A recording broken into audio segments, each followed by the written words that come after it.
உங்க நண்பருக்கோ தோழிக்கோ அனுப்பிச்ச மெசேஜ் பெரியவர்களுக்கும் சேர்த்தே சொல்லுகின்றேன். அது அவருக்கு மட்டும் நேரா போயிடுதுன்னு நினைக்காதீங்க. டவருக்கு போயிட்டு தான் வரும்.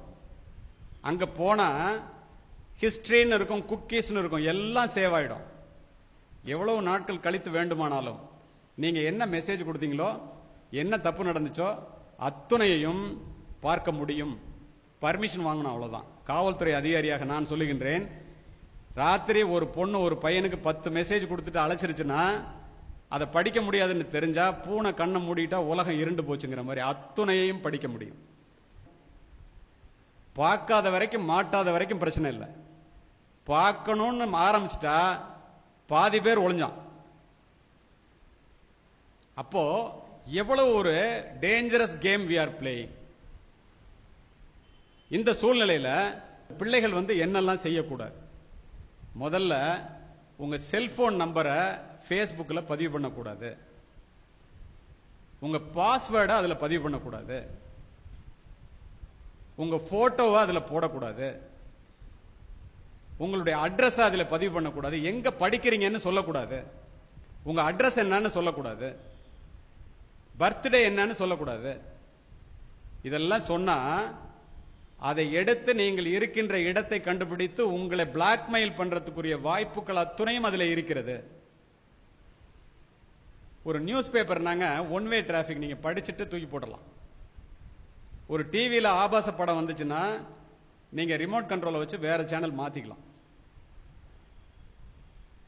ஒரு ஆபாச சினிமான்னா அதுக்கு ஏ சர்டிபிகேட் உண்டு. ஒரு ஆபாச புத்தகம்னா காவல்துறைக்கு பயந்துகிட்டு விற்பான். ஆனா உங்க பொண்ணு கையில் இருக்கிற ஒரு ஸ்மார்ட் போன்ல இந்த உலகத்தில் உள்ள அசிங்கங்கள் அத்துணையும் விழுவும். எந்த கண்ட்ரோலும் கிடையாது. அதை தான் நீங்க வாங்கி கொடுத்துருக்கீங்க. வாங்கி கொடுத்துட்டு பிள்ளைங்க எல்லாம் ஒழுங்கா இருக்கணும்னு சொல்றீங்க. பிள்ளைங்க ஒழுங்கா இருக்கணும்னு சொன்னா பத்தாது, அந்த செல்போனை வாங்கி அதுல என்ன இருக்குன்னு பார்க்கணும். எப்படி பார்க்க முடியும்? நீங்க தெரிஞ்சாதான் பார்க்க முடியும். அதுக்காவது கத்துக்கங்க.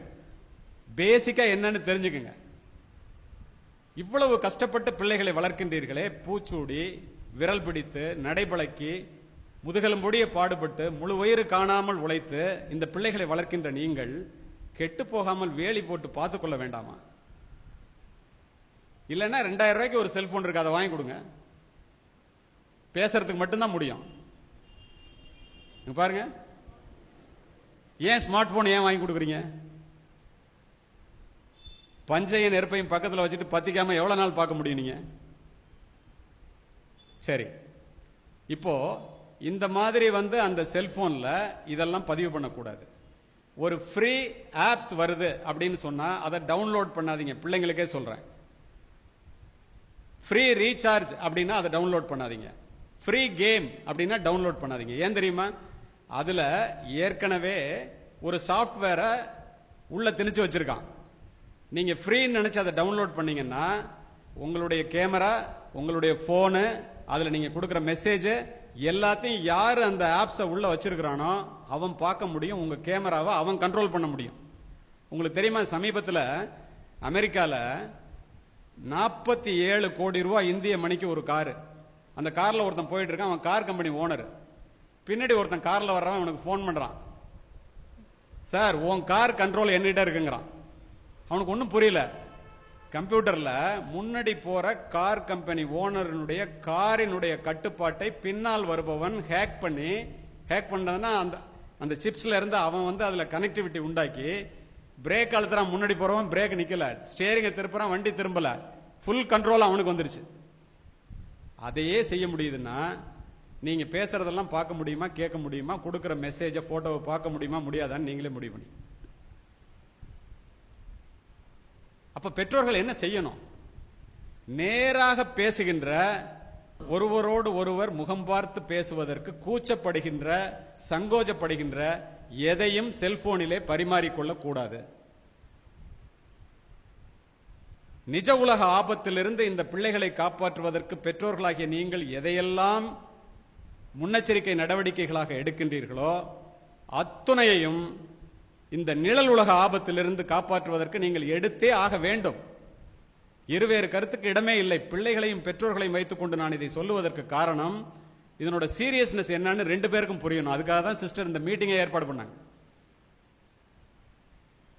2 கண்ணு தான் பார்க்குதுன்னு நினைச்சிட்டு செல்போன்லயோ கம்ப்யூட்டருக்கு முன்னாடி உட்கார்ந்து நீங்க எதை செஞ்சாலும் அதற்கு பின்னால் 1000 கண்கள் பார்த்து கொண்டிருக்கின்றன என்பதை தயவு செய்து அமர்ந்திருக்கின்ற யாரும் மறந்து விடாதீர்கள். அப்பனா இந்த செல்போனை எவ்வளவு ஜாக்கிரதையா உபயோகப்படுத்தணும். எப்ப பார்த்தாலும் செல்போனை ஒரு பொண்ணு நோண்டிக்கிட்டே இருந்துச்சுன்னா, அல்லது ராத்திரி 9 மணிக்கு மேல செல்போனை எடுத்துட்டு எட்டி போச்சுன்னா புள்ள கெட்டு போகுதுன்னு அர்த்தம்.